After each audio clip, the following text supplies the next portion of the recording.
Programa Guitar Heroes, aqui na sua NKK Web Rádio.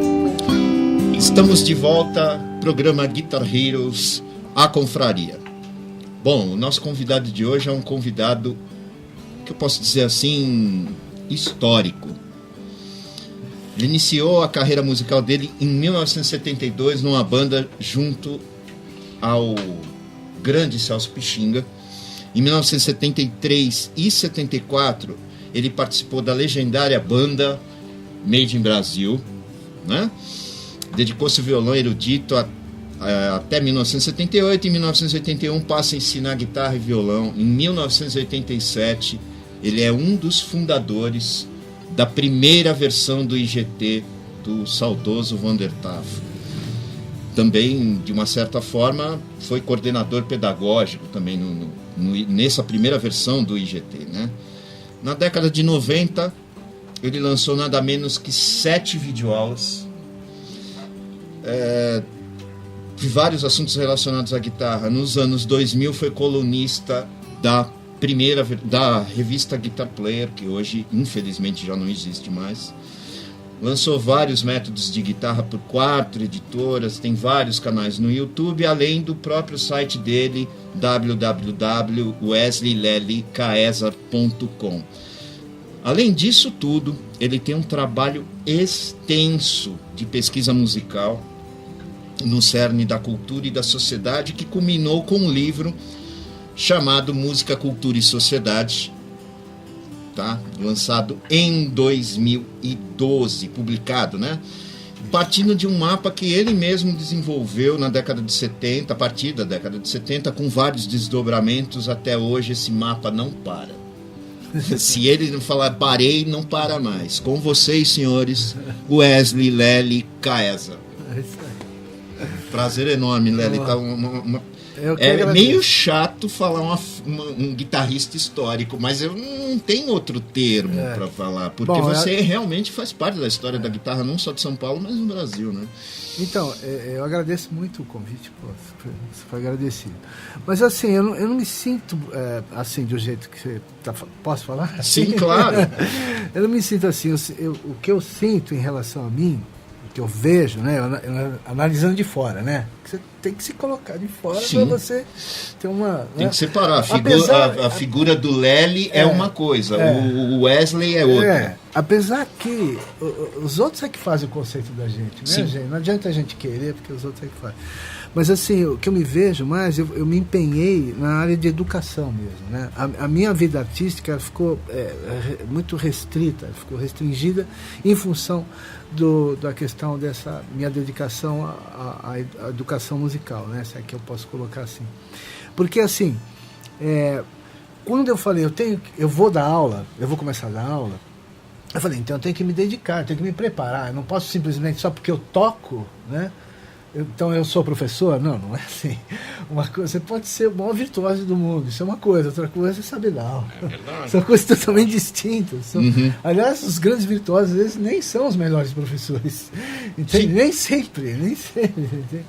Isso é uma coisa que eu atestei ao longo da minha vida. Isso é verdade. Né? E cultura musical é uma coisa que é de cada um.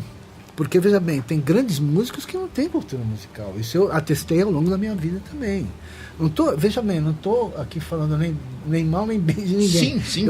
Aquilo que eu atestei, aquilo que eu vi, aquilo que eu presenciei e tudo mais.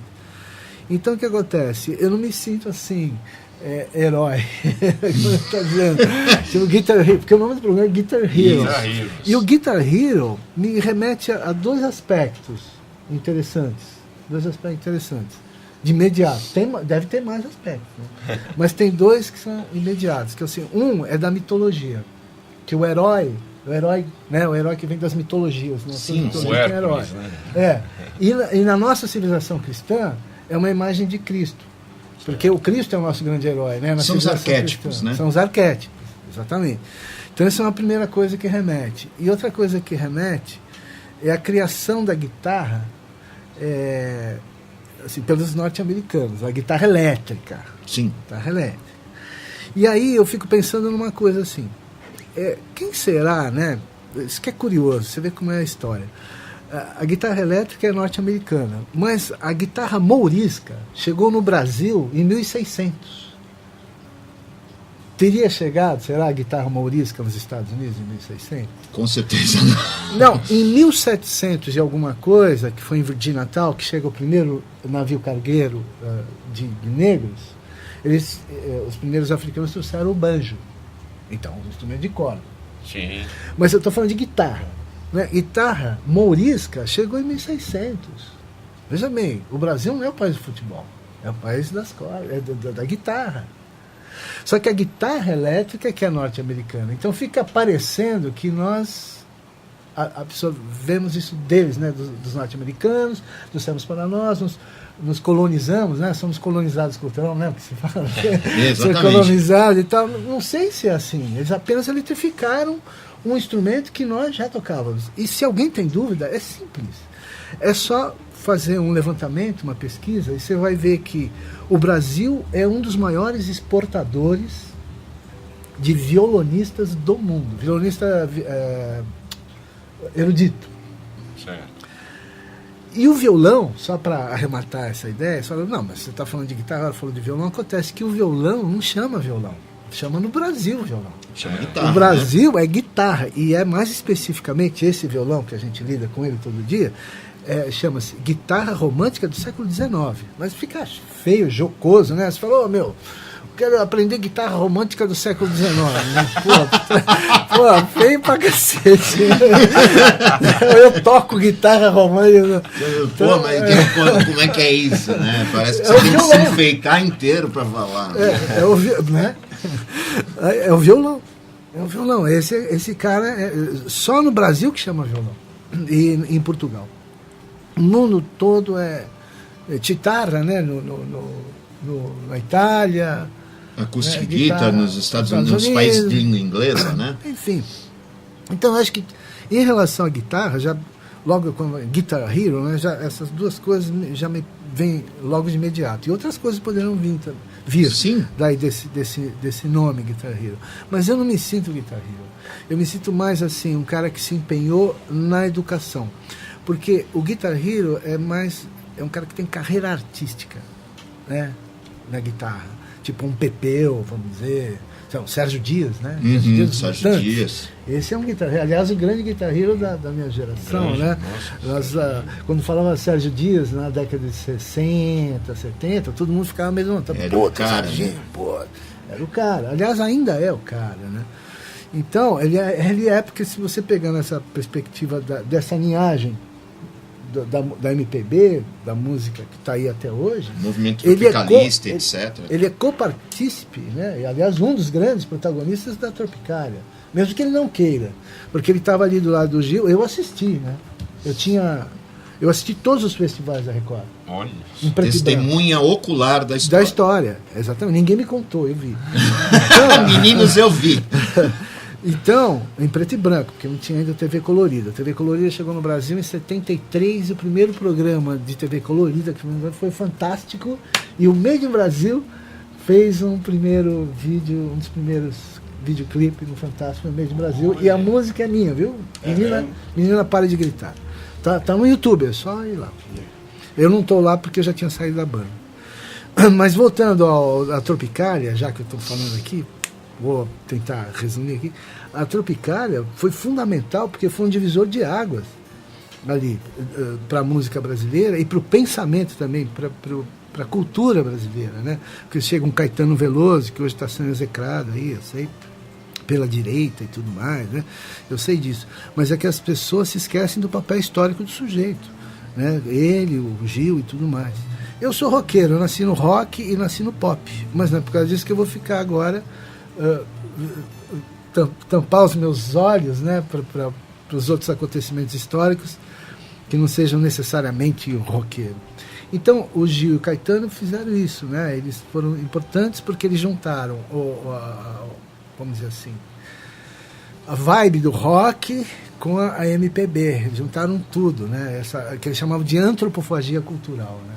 Que é uma coisa que já tinha sido sugerida lá pelos caras do modernismo, lá de 22, Sim. o Mário de Andrade, o Oswald e tudo mais.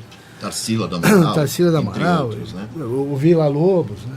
Vila Lobos foi um cara importante pra caramba pra história da cultura musical brasileira. E ele não é falado, ninguém fala dele. Não, mas... nem na escola de música os caras falam. Eu acho um absurdo não falarem dele. Pois falando nisso aí, hoje em dia a gente tem entre aspas, obrigatoriedade do ensino de música nas escolas. E muita gente, pelo menos na época que saiu o decreto, ficou desesperada porque achando que iam usar os cantos orfeônicos do Vila para educar as crianças, mas era um contexto de época que funcionava muito bem. Talvez hoje funcionaria da mesma forma, mas enfim, como não cabe, acho que ninguém julgar o sistema educacional hoje, porque os tempos mudaram. Sim. Mas seria uma fórmula bem interessante. Então, bom, duas coisas, só para pontuar aí em relação ao Vila, e fecha aí, porque eu sei que tem mais coisas que você gostaria de conversar comigo. Os assuntos são longos. Sobre a minha vida toda, né? Então, porque eu nasci em 55, eu comecei a ouvir música em 59, 60, no rádio da minha mãe, e é rock pop. Eu sou de nascença, assim, roqueiro e popeiro. Assim. Depois vem o resto. Mas só para falar do Vila, o lance da educação musical nas escolas, foi ele que batalhou ainda na década de 50 para implantar o canto orfeônico nas escolas e tal. E uma coisa importante que eu presenciei, em 1972, a ditadura militar no Brasil, através do ministro Jarbas Passarinho, que eu lembro bem dele, de óculos e tal, não sei se ele está vivo ainda, mas se tiver ele está bem velhinho, né, porque faz muito tempo. Ele era ministro da Educação, ele interditou o curso de música nas escolas, não precisava mais. E entraram com Educação Moral e Cívica, depois virou OSPB, já nem lembro. Enfim, aí, veja bem, você tem essa ruptura em 72. Aí chega em 2008, aí os caras não, agora é obrigado a ter música nas escolas. Escuta, acabou, está começando tudo de novo. E tem um outro problema sério. Estou falando agora porque eu estou com a mão na massa aqui dando aula há 37 anos de música, né? Então acho que eu tenho que falar sobre isso. Aí o que acontece, olha, em 2008 é obrigado a dar aula. É legal, mas quem é que vai dar aula? Professor de arte. Mas vai dar aula do quê? De violão. Mas o cara é professor de arte, vai dar aula de violão. O cara não sabe nem o que é violão, quantas cordas tem no violão. Então, quer dizer, é brincadeira, é gozação. É gozado assim, olha, o Brasil é um país surreal, eu sempre achei isso. Nós temos, é para amadores. Veja bem, não é para amadores. Olha aqui, ó. O Brasil tem alguns dos maiores músicos do mundo. Quem tiver dúvida é só fazer uma pesquisa que vai chegar a essa conclusão. Quem acha que estou falando bobagem é só fazer a pesquisa, né? Tem alguns dos maiores músicos do mundo nos mais diversos instrumentos. E tem a elite dominante que governa uma das mais analfabetas do mundo, porque não tem a menor noção da importância da música na sociedade. E esse livro aqui prova isso. Agora, tem que ler o livro, né? Tem que estudar. Sim. Aí que tá. É pena que só teve uma edição e acabou. Não sei se eu vou reeditar. Mas esse é o grande problema do Brasil, que sempre me incomodou. E eu estou falando agora como educador, não como guitarrista, como músico, né, violonista.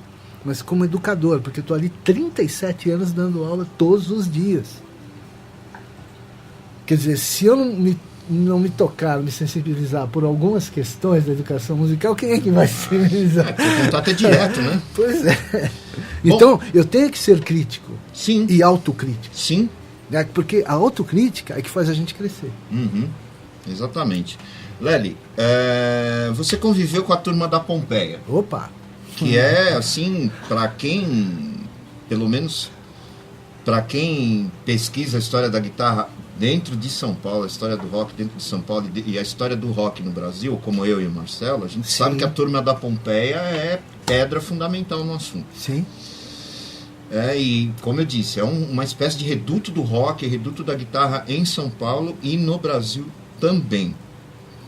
Você já dissertou aí sobre o assunto, né?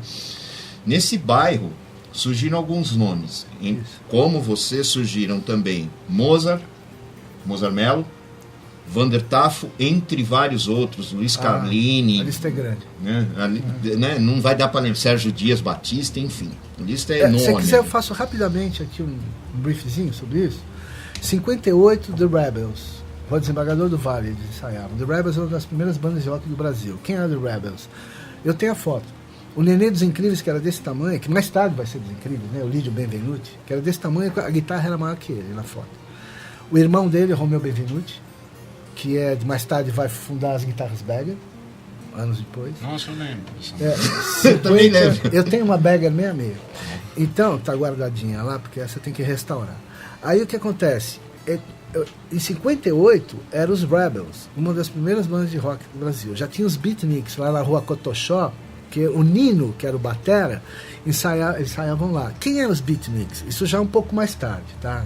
Já nos anos 60. Já deu um salto. No meio dos anos 60, era uma das bandas de apoio do programa Jovem Guarda, da TV Record de São Paulo. Senhores, nós estamos falando da história viva da guitarra no Brasil. Mas espera que tem um monte de história. Isso é a Rua Cotoxó aqui, na Rua Desembargador do Vale, os Rebels, que já tinham acabado. Os Rebels estouraram na época. Inclusive fizeram uma versão dos Beatles já em 63, que era, acho que nem eles lá, não sei se todos estão vivos, né? O último que eu vi foi o Romeu Benvenuti, que ele já estava, que eu fui visitá-lo Bem velhinho já. Faz uns 10 anos que eu fui visitá-lo, então não sei, porque o Nenê morreu, né, o Lídio dos Incríveis. Então o que acontece é que tem tanta história, ali nesse período que nós estamos falando de 63, que é o primeiro ano dos Beatles. O Rebels fizeram uma versão do A Hard Day's Night. Qual que era? Eu sei que aqui virou A Cabra Gritomé. Eles fizeram uma versão A Cabra Gritomé. E soltaram de teco-teco a letra, que era uma versão de uma das músicas dos Beatles, do A Hard Day's Night. Não sei se eu não lembro qual que é agora, me fugiu. Bom, então estouraram. E a capa do disco era a esquina de casa, lá da Rua Augusto de Miranda, porque juntou toda a meninada ali, eles bateram uma foto que era a capa do disco, que era toda a meninada ali da Pompeia. Eu estou falando da esquina da Augusto de Miranda com o Desembargador do Vale. Aí você vai lá para a Avenida Pompeia, onde morava o Lídio Benvenuti.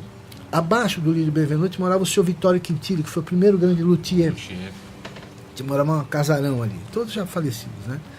Aí na Rua Cotoxá, que é a rua de lá, tinha o Nino, os Beatniks. Aí você desce para a Rua Venâncio Soares, você tem quem? A casa do Sérgio Arnaldo Dias e ao lado do Carlini. Né? Lá na Rua Caraibas já tem, a 100 metros ali, Made in Brasil. 67 já tinha Made in Brasil. Os Vecchione, né? Os Vecchione, não Vecchione. Sobe a Caraibas mais acima, você tem o Coquinho, que foi o cara que inventou Patrulha do Espaço. Saudoso, né? Porque o Coquinho, é que eu não posso falar aqui, pode falar de droga? Pode. Não, porque eu conheci o Coquinho, olha, veja você, na turminha, ele nem pensava em tocar ainda, eu já tocava, em 68 mais ou menos, assim, a turminha fumando mesmo, né? Fumava baseado. Eu conheci o Coquinho assim. Depois, mais tarde que ele virou músico, eu já tocava. E ele me chamou, olha que coisa, quando eu saí do Made, ele me chamou para ensaiar com ele, e mais um batera. Muito bem. Eu falei, Coquinho, mas eu tô afim só de violão clássico agora, bicho, eu não vou mais tocar guitarra, eu só vou tocar violão clássico. Eu tava iludido, né? Eu esqueci que eu tava no Brasil. Aí, ilusão dos mais jovens, né? A gente é mais jovem, é cheio de ilusão. Aí, violão clássico 10, 12 horas por dia. Ele falou, mas bicho, você pode continuar tocando violão clássico, mas vamos fazer um som aqui, meu. Aí ele me chamou, fomos lá, faz qualquer som aí, vamos aí. E ele fomos ensaiar na casa de um batera que era ali no Sumaré, no Alto Sumaré. Mais tarde que eu me toquei, ele já estava armando Patrulha do Espaço. Ele estava testando o guitarrista. Depois ele chamou o Arnaldo e tal. Quer dizer, se eu tivesse ficado, eu teria sido naturalmente o guitarrista dos Patrulha. Porque o primeiro batera nem foi o Júnior. Depois veio o Dudu, aí que entra o Dudu, que já morreu também, Dudu Sherman. Sim. Que eu conheci bem. Eu conheci o Dudu, olha, quando eu saí do Made, tinha uma banda que chamava Santa Fé, que o empresário do Made Brasil, Mário Bonfilho, vocês devem ter ouvido falar dele, ele empresariou todo mundo, tudo quanto é artista, Raul Seixas, ele que trouxe Raul Seixas para São Paulo, bom, enfim, tem passou por todo mundo, né? O Mário, enfim. Aí, o que eu estava falando, me fugiu um pouco. Do Dudu. do Dudu.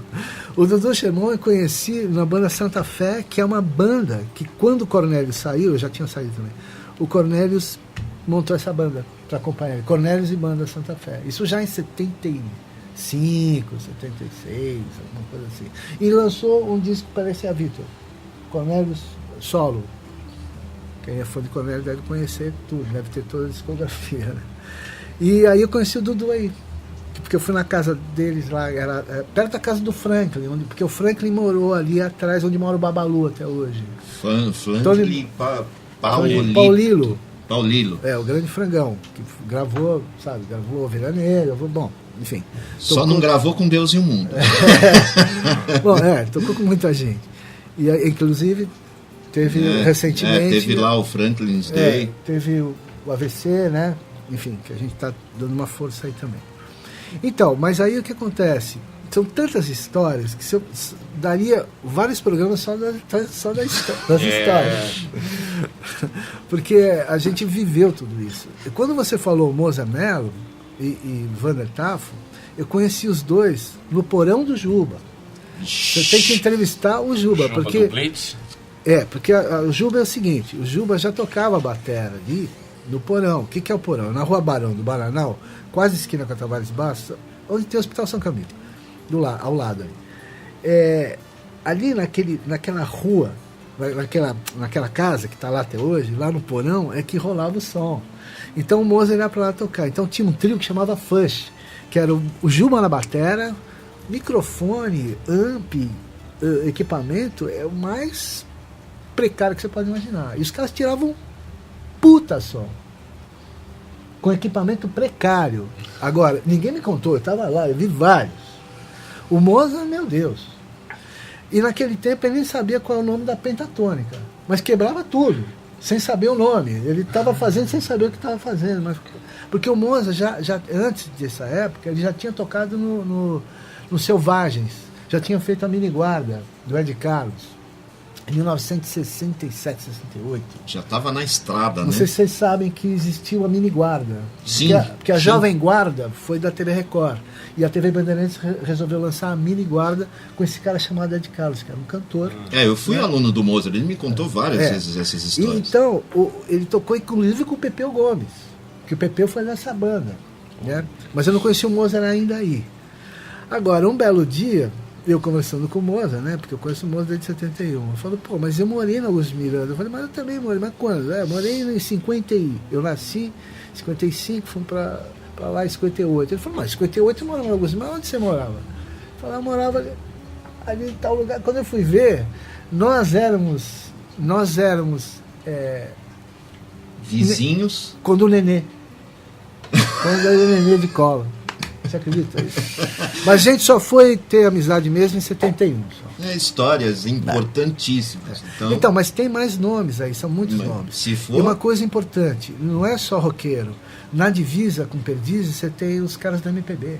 Olha isso. O Paulinho, aí são outras histórias. O Paulinho Nogueira, que trazia o Toquinho, que trazia o Vinícius e tudo mais.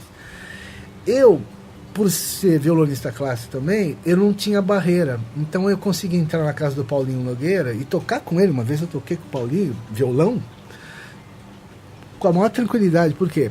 Porque eu não tinha essa barreira, roqueiro pra cá, MPB pra lá. Eu sempre fui eclético. Mesmo quando eu era roqueiro, que eu era roqueiro, eu fui roqueiro radical, né, num certo período.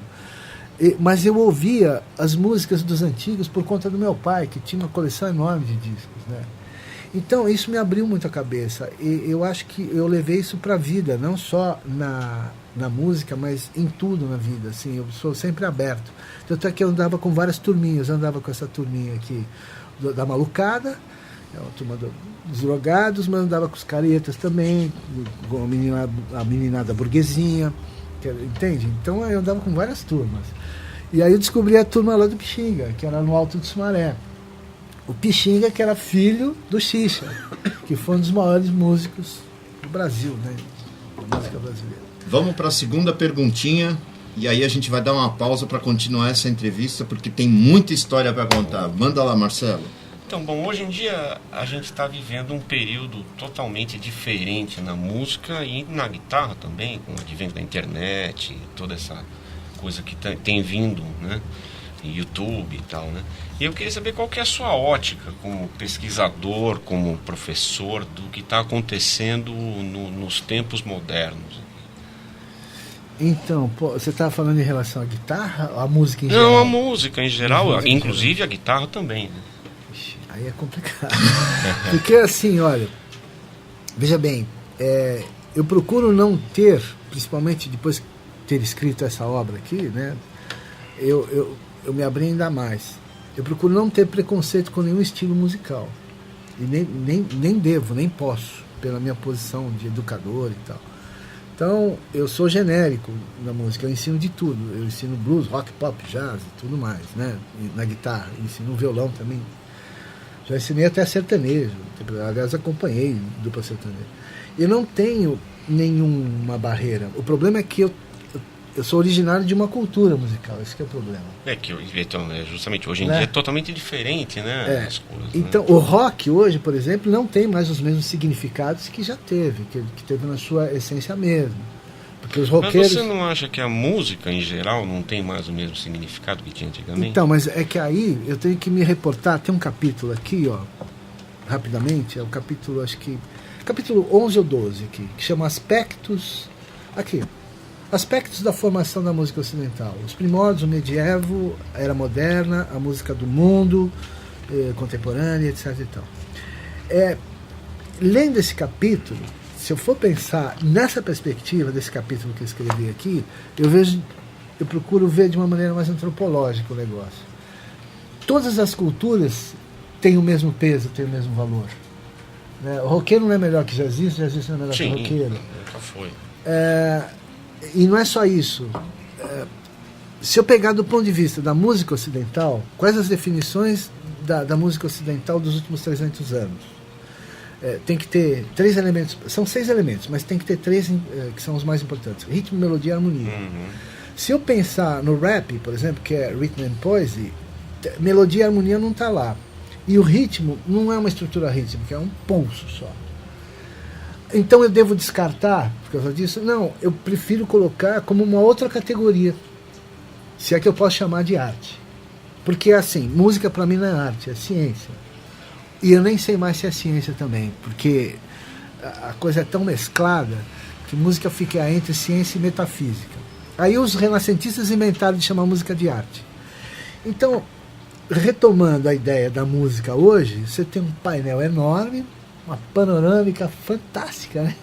Constelação de possibilidades de música, e tudo é válido, né? Agora, se você me perguntar, mas para você, pessoalmente, o que você gosta e tal, não, é óbvio que eu vou selecionar o que eu gosto também. Eu não ouço rap, porque não é a minha cultura, mas não quer dizer que eu desrespeite. Tem até uma matéria que eu fiz numa dessas edições aqui sobre o rap, falando bem dos caras, porque do ponto de vista político, literário, foram na música, naquele período, eles foram os únicos que mandaram ver, entende? Porque o rock murchou, né? Os grandes pensadores do rock, cadê? Né? Você pega todas as bandas de rock clássicas, todas elas se baseavam em algum autor, né? The Doors veio das portas da percepção do Aldous Huxley, né? Steppenwolf veio do Lobo da Steppe do Hermann Hesse, e por aí os caras liam, os caras eram cultos, os roqueiros desse período, os caras eram cultos. Hoje não tem mais isso. Acabou, velho. Hoje o cara toca bem, tá tudo resolvido. Olha, eu toco pra caramba aí Guitar Hero. Então é isso que me incomoda, porque como no meu caso eu parti para a pesquisa, eu fui estudar, então eu tinha uma visão mais ampla. Aí que me desculpem os outros que não concordam comigo, eu não tenho como apagar o que eu aprendi. Claro. Eu não tenho como apagar a pesquisa que eu fiz. Por que os outros não fizeram também? Entendeu o que eu quero dizer? Sim. Aí é que tá. Então eu tenho um pé atrás em relação a isso. Eu não quero ver de maneira sectária mais, sabe? Como na política também, né? Direita, esquerda, Você esquerda. quer ver de uma maneira macro a história. Isso, porque a história é complexa. Outra coisa, a história da música me ensinou muito, porque eu estudei história da música durante alguns anos. E eu estudei vários historiadores. Eu tive a ajuda de uma colega de trabalho, que é uma professora de história, uma historiadora e tal. Ela me ajudou. Fiquei anos, fiquei anos estudando história da música. E isso me deu uma visão muito legal, sabe por quê? Porque a história da música se entrelaça com outras histórias. Você fica com uma visão mais ampla. Eu fui estudar até história econômica para poder entender melhor. Né? História do direito. Aí tem um capítulo aqui que eu faço um paralelo da história do direito com a história da música, que veste como luva. Você fala, história do direito, história da música. Pois é, tem que ler lá para entender o que eu estou falando. Não posso explanar isso aqui agora porque vai ficar muito extenso. Mas veste como luva. Porque é o seguinte, as histórias se entrelaçam. E os processos, não existe um processo histórico isolado na realidade, os processos estão todos entrelaçados. Acho que a história é uma das ciências mais complexas que tem. Então, quando você adquire essa visão, você passa a ver o mundo da música, que aliás é agora um canal novo que eu vou abrir no YouTube, posso falar? Pode, claro. Chama O Universo da Música, que eu vou abrir daqui, mas vai demorar umas semanas, ainda uns meses, que é exatamente para falar sobre tudo isso. Porque, puxa vida, são tanta coisa para a gente ouvir, e eu ouvi tanta coisa. Tem uma discoteca grande, né? Fitoteca, enfim, eu sou do tempo que a gente gravava fitinha cassete. Porque chegava, somos. Porque assim, chegava o disco importado, só tinha um disco importado para dividir em 10, né? Você falava, bicho, então eu vou gravar na fita cassete. Aí veio o CD, eu não joguei nada fora, eu tenho tudo lá. Tanto é que quando eu mudo de casa é um terror, né? Porque eu tenho que levar um monte de muamba. Discoteca, fitoteca, CDteca, biblioteca, muita coisa. Biblioteca de música e biblioteca de geral também. Sim. Porque eu tenho setor só de filosofia, só de história, só de ciência. Cultura de um modo amplo. Porque é o seguinte, uma vida é pouca pra gente saber tudo. Né? E não tem nada a ver com intelectualismo, não. Que hoje eu vejo esse negócio, hoje todo mundo é metido intelectual. Não é obrigação da gente estudar, entender as coisas. Ainda mais na minha posição de professor, eu tenho a obrigação de saber o que eu estou falando quando eu vou dar uma aula para o aluno. O cara vem me pedir modos gregos ou gregorianos. Né? Eu tenho que saber o que é isso, eu tenho que explicar muito bem para o aluno, que às vezes não é nem grego nem gregoriano, é outra coisa. Tem que contextualizar a parada. Né? Exatamente. Aí eu tenho que citar a República de Platão, é lá que aparecem os primeiros nomes dos modos gregos, e por aí vai. E todos nós nos servimos desses modos diariamente, até hoje, porque a música em geral é modal ou tonal, né? Ou atonal, sei lá, mas eu estou falando, a música popular em geral, ela é modal ou tonal, né? Ainda. Então tem a obrigação de pontuar isso para os alunos. Agora, tem aluno que é desinteressado, né?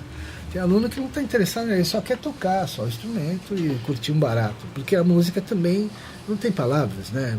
É o som, né? A música é metafísica no final, né? Sim. Então eles têm até uma certa razão. Mas eu não posso me dar o luxo de ignorar uma série de assuntos que são absolutamente pertinentes na hora de eu ensinar. Exatamente. Bom, gente, a gente vai dar uma pequena pausinha aqui e a gente já volta já no próximo bloco com mais um pouquinho do Lely Caeza. Clicar e ouvir MKK Web Rádio. Estamos de volta, senhores, com mais uma parte desse super especial A Confraria.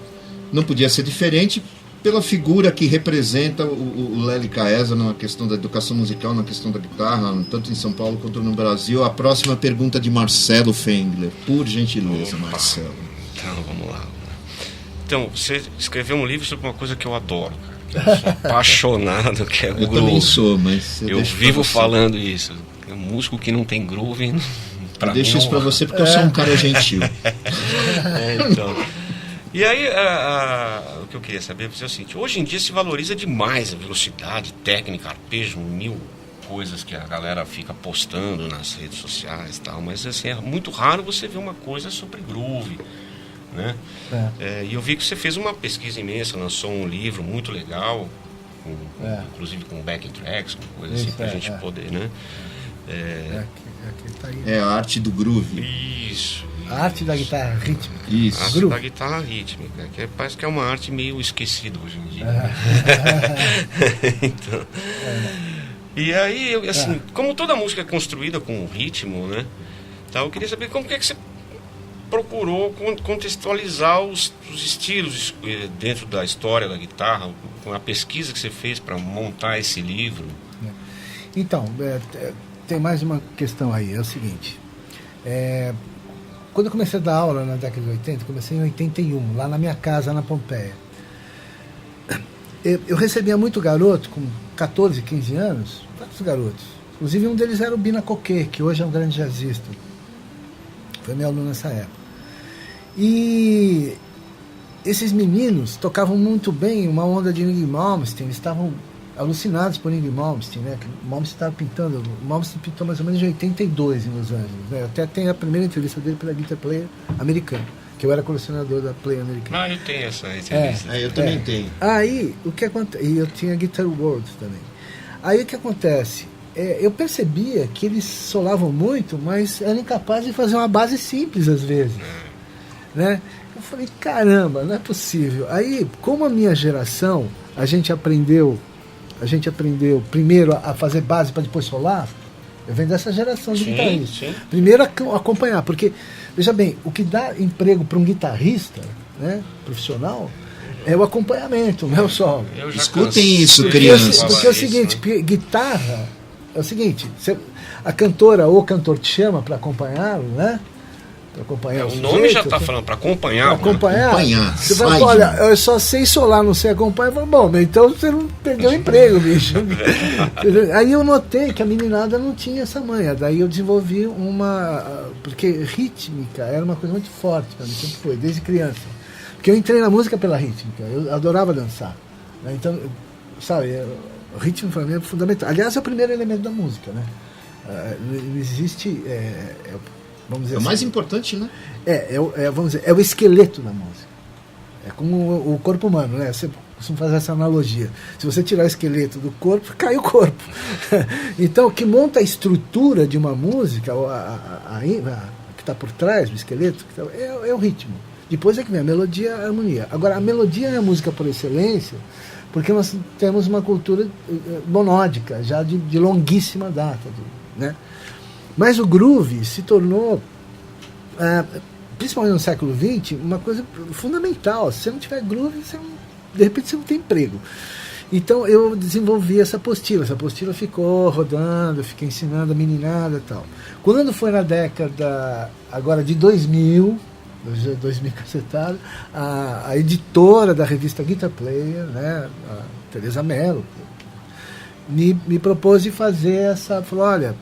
Todas as vezes que eu vendi a revista que tem esse tema, groove vende pra caramba. Eu acho que é um tema que interessa. E realmente foi o livro que mais vendeu. Acho que já deu umas 4 edições. É que a editora tá parada, né? Em função da revista. Então você sabe da história aí. Né? E aí o que acontece? Foi aí que eu fiz, eu falei, legal. Só que na época, quem me dirigia, quem estava ali, que foi contratado naquele momento para coordenar a obra, um velho amigo nosso, Cláudio Rodinick, que eu tinha feito uma obra com ele tinha sido diretor da Vitali, que é uma das mais antigas do Brasil, editoras de música mais antigas do Brasil, junto com a Record. Aí eu tinha trabalhado já com ele e a Teresa Mello chamou para coordenar esse trabalho. E aí, como ele coordenou, ele disse assim para mim, o Cláudio, ele falou, olha, enche de groove, principalmente black music e o que tem mais a ver, né, com o groove propriamente dito. Eu dividi em 10 sessões, como está lá estruturado no livro, você pode ver, dividi em 10 sessões, tem um preâmbulo teórico, sempre tem que ter um preâmbulo teórico, claro, abordando rítmica e harmonia, porque a base do groove é ritmo e harmonia. E aí, o que acontece? Eu dividi em 10 sessões, 10 estilos, ou 10 gêneros musicais, e só com uma sinopse de abertura histórica do estilo. Então, se eu vou dar groove de blues, então tem lá o pequeno histórico do blues, falando mesmo da história, como é que chega o negro da África nos Estados Unidos, e tal. Quer dizer, é um trabalho sério. Além de aprender, ainda aprender a tocar, ainda Sim, pega um pouco de mas cultura. aí que é, comigo é assim, quando eu comecei a dar aula em 81, eu falei, não, tem que ser sério. Ou é sério, eu não faço nada. É por isso que eu estou dizendo que eu me sinto muito mais na área da educação do que na área artística. Eu acho que eu contribuí mais ou pelo menos tentei, né? Contribuir mais na área da educação do que na área artística, porque a minha atuação artística foi muito fragmentada em função exatamente disso aqui, ó. Porque eu vou te falar, você fazer um método de guitarra não assim, é muito trabalhoso, é muito minucioso, você revisa várias vezes e quando chegar na edição final você vai ver, tá errado. Mas, caramba, revisei 50 mil vezes. Então é muito trabalhoso, cara. Só quem faz pode dar valor a isso. Você imagina, eu lancei umas 10 obras didáticas. Agora, essa daqui, então, foi...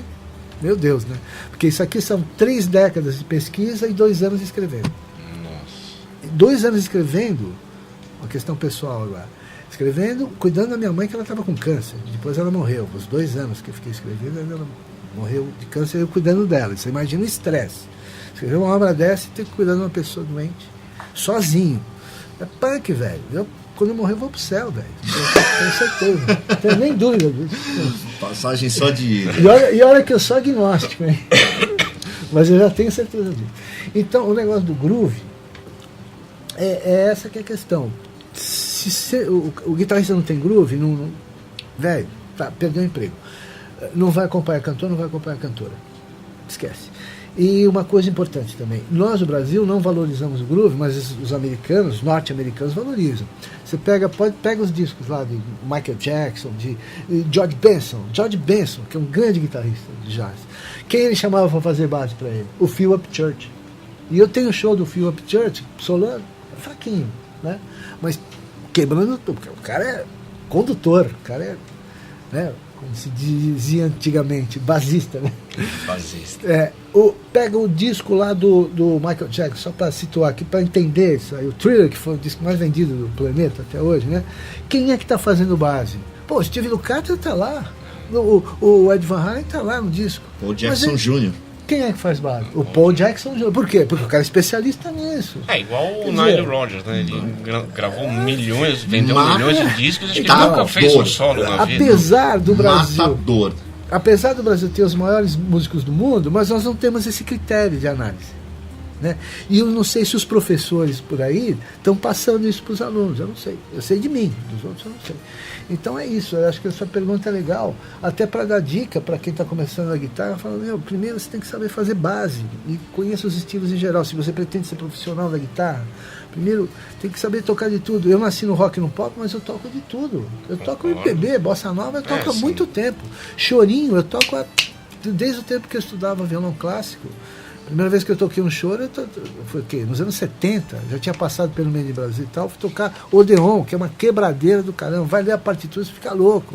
Tem mais nota que, meu Deus do céu, é equivalente a uma partitura de Paganini, ou pior até, entendeu? Porque é tudo harmonizado.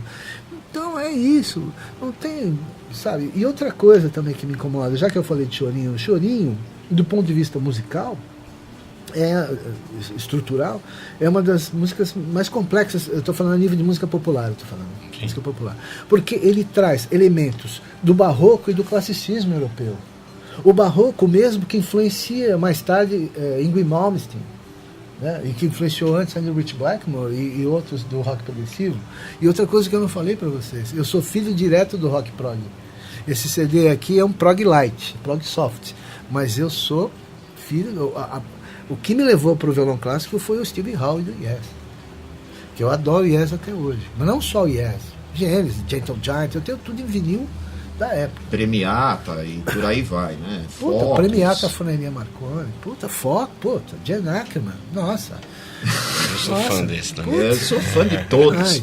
Entendi, mas eu não me prendo só, por isso que fala, qual o seu guitarrista preferido? Não tem um monte de cara bom, como é que eu vou pegar um só?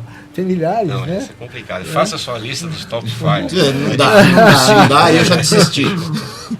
Bom, você está divulgando agora um novo trabalho que você está cantando. Ah, sim, opa. Opa. Você está cantando nesse trabalho. Quem canta seus males espanta. Não é? E é uma coisa interessante, de todos os guitarristas que eu já vi fazendo essa integração com o canto, George Benson, quem mais que eu posso usar? Né? Tem vários. Eu vou usar Eric Clapton, né? Eric Clapton, B.B. King. O pai. Quem? O pai. Pai. O Hendrix. Bom, esse aí Hendrix, que ele não gostava da voz dele, né? Nossa. Perdão, Jimmy. Muito perdão. Mas enfim, outros. Vamos citar também alguns mais modernos, como por exemplo Kotzen, o Rich Kotzen. Sim, o Rich Kotzen. Né? Isso. Enfim, o que é para você fazer essa transição do cara que está lá preso na guitarra, está tocando, está concentradíssimo tocando base, tocando solo, enfim, fazendo os lines que a gente precisa fazer, e agora passa a cantar. Se você vê uma transição natural, se isso é complicado para você, e o que muda para você no instrumento, passar a cantar, porque tem uma diferença grande. Quem tivesse acompanhado a minha vida, minha história, via que isso não é transição nenhuma, é natural em mim. Eu comecei a tocar e cantar com 8 anos, no ano de 1963, que foi quando eu fui aprender violão com a vizinha. A vizinha que era a madrinha do Liminha, que eu nem sabia que era o Liminha, eu sabia que era o Liminha mais tarde, depois que eu fiz as relações. Lá na rua Dr. Augusto de Miranda, eu morava no 840, se não me engano. Perto de onde o Franklin mora hoje, inclusive, é uma quadra. Então o que acontece? Para mim, a coisa mais natural do mundo é tocar e cantar. Isso é naturalíssimo. Só que eu não profissionalizei isso a nível de me tornar conhecido como cantor. Muito embora eu não me considere cantor. Por quê? Aí entra a questão da responsabilidade artística. Eu não dediquei minha vida ao canto, como dediquei a guitarra e ao violão. Então não acho justo eu falar que sou cantor, comparado com um colega meu, que é professor de canto, que é cantor, que dedicou a vida ao canto. Então, essa ética eu tenho. Sim.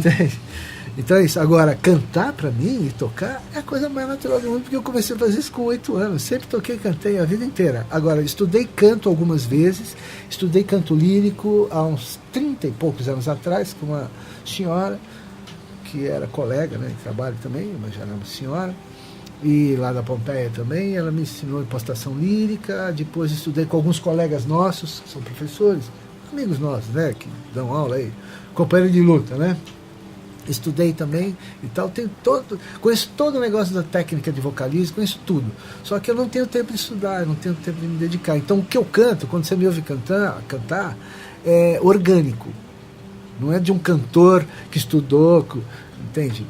Impostação direitinho, ficou ali todo dia fazendo e trabalhando, porque você tem que trabalhar muito para ficar com a voz de verdade, para virar cantor de verdade, você tem que trabalhar muito, né? Então eu me considero orgânico. Talvez como o Hendrix também, ele era orgânico, né? Ele não se preparou para ser cantor, né? Ele dizia o seguinte: se o Bob Dylan pode cantar, eu também posso. Essa entrevista dele é a mais famosa, e eu me baseio nela também. Assim, quando o cara perguntou para ele, quando é que você começou a cantar, né, Hendrix? Ele falou, quando eu vi o Bob Dylan cantando. E também baseio também. Depois que você ouve Fagner cantando, Belchior, qualquer um canta. Né? E não é demérito nenhum, não, porque se você pensar do ponto de vista do folclore, no folclore não tem policiamento técnico. É espontâneo. Ninguém fica falando, você está desafinando, você tá errando. Não existe. Isso tem na nossa cultura ocidental, que é a cultura burguesa ocidental. Na cultura das pessoas que vem do folclore mesmo, a base do folclore, não tem essa de se está afinado, se está impostado, se canta bem, se canta mal. O canto é quintessência, como a música, né? Quintessência da humanidade. Então não tem essa de... Né? Nós é que policiamos porque a gente conhece técnica, porque a gente vem de uma cultura ocidental, que já vem dos eruditos antigos, né? Então a gente, inevitavelmente, se ouve uma guitarra desafinada, você fala, puta, me machuca o ouvido, cara. Não dá, peraí, vamos afinar aí, pô, né? Já um cara do folclore, não, desafinado para mim é normal. Você entende? Porque o cara é do folclore, eu tô falando do folclore puro, né? Não folclore já afetado pela cultura. Porque hoje, por exemplo, os caras falam sertanejo que tá aí não é sertanejo. Não. É afinado, é tudo bonitinho, direitinho e tal, é pop. Sertanejo pra mim tinha um Carreira Pardinha. Isso. Alvarenga e Ranchinho, Tonico Tinoco, e essas coisas todas. Que é natural, o cara abre o olho e sai lá. Se tiver afinado, tá. Se não tiver, também não tem problema. Tá tudo certo. Você entende? Agora, nós não. Se eu desafinar uma nota, eu falo, não, bicho, pelo amor de Deus, tem que afinar a nota aí e tal. Então é isso. Então, cantar pra mim é a coisa mais natural do mundo. Agora, pra quem não me conhece, né, não acompanhou minha carreira, eu tô falando da minha vida pessoal. Sim. Não viu, né, a minha trajetória. Porque eu apresentei pro público, vamos dizer, né, que me conhece, só guitarra e violão. Né? Sim. Foi mais conhecido por isso, né? Pelo trabalho tanto didático quanto trabalho instrumental. Depois de tudo isso, né? Depois dessa intensa pesquisa, é óbvio, eu adoraria que de repente o pessoal que estivesse vendo e ouvindo o programa hoje, entrasse no chat, falasse um pouco mais, e sugerisse também, quem sabe, um segundo especial desse, porque tem história e mais história para contar, e como o nosso tempo é meio limitado, a gente não pode estender muito. O que é para você, depois desses... eu vou resumir em 40 anos. Tudo que o Lely fez como guitarrista, como professor, como músico e como educador. Para pontuar isso aqui, depois desses 40 anos de pesquisa intensa, mapa, organograma, livro, disco, publicações em revistas especializadas, 2 livros específicos para o assunto guitarra, que é o Universo Rock e a arte da guitarra rítmica groove, e fora tudo que você faz, dá aula, enfim. O que para você representou tudo isso, se representa, e se você acha que ainda dá para ir mais além, ou você não tenho que pesquisar mais, eu vou dar um tempo na pesquisa para direcionar para outro caminho, enfim, para pontuar. Tudo isso que a gente já falou, é lógico que tem muito mais assunto. Não tem fim, né? Se viver 800 anos, você vai ter 800 anos de pesquisa, porque não tem jeito. A música são muitas vidas, né? Beethoven, frase do Beethoven: o músico, para ser completo, precisa de uns 450 anos de vida. Estudando os 450 anos. Exatamente. Senhores, essa entrevista, esse especial é um especial sensacional. Ouçam um podcast, assistam a reprise, vejam no YouTube, sugiram. O Lely assim, o que eu posso dizer? Não vou dizer como fã, até porque não fui aluno dele diretamente. De certa forma, acho que todo mundo um dia foi aluno do Lely em alguma ocasião. Indireto. Eu posso falar apenas por mim. Eu, como eu sou o cara, tipo assim, sento para estudar, sento para dar aula, mas também estou na posição de aluno, não dá para eu dar uma aula sem basear em algumas pesquisas de vários didatas. Todos os que eu citei aqui, e o Lely também e já falei isso para ele em outras ocasiões, porque a gente já trabalhou junto na escola do Everdream. A gente cruzava os horários, assim. Não dá para falar, é a história da guitarra no Brasil, uma parte de data. Se a gente tem o Mozart Mello, né, que é um dos expoentes, não pode esquecer do Lely. Lely, muito obrigado. Imagina, fico honrado pelo convite, a gente fica muito honrado, e a gente só pode agradecer e que continue aí, que tenha mais 40 anos de pesquisa musical, porque a guitarra no Brasil está precisando. Não, eu que agradeço o convite, imagina, essa oportunidade de poder falar. E se tivesse muitas horas aqui, a gente ficaria horas e horas, porque tem muito assunto realmente. Quem sabe a galera assim, não assiste e não sugere uma segunda parte de Lely Caeza. E muitas dicas, né? Dicas, enfim, para os mais novos, né? Que estão chegando. Sim. E que a gente também é menino perto de você. Não, eu digo assim, mais novos que estão chegando, ter dicas para que facilite a vida, né?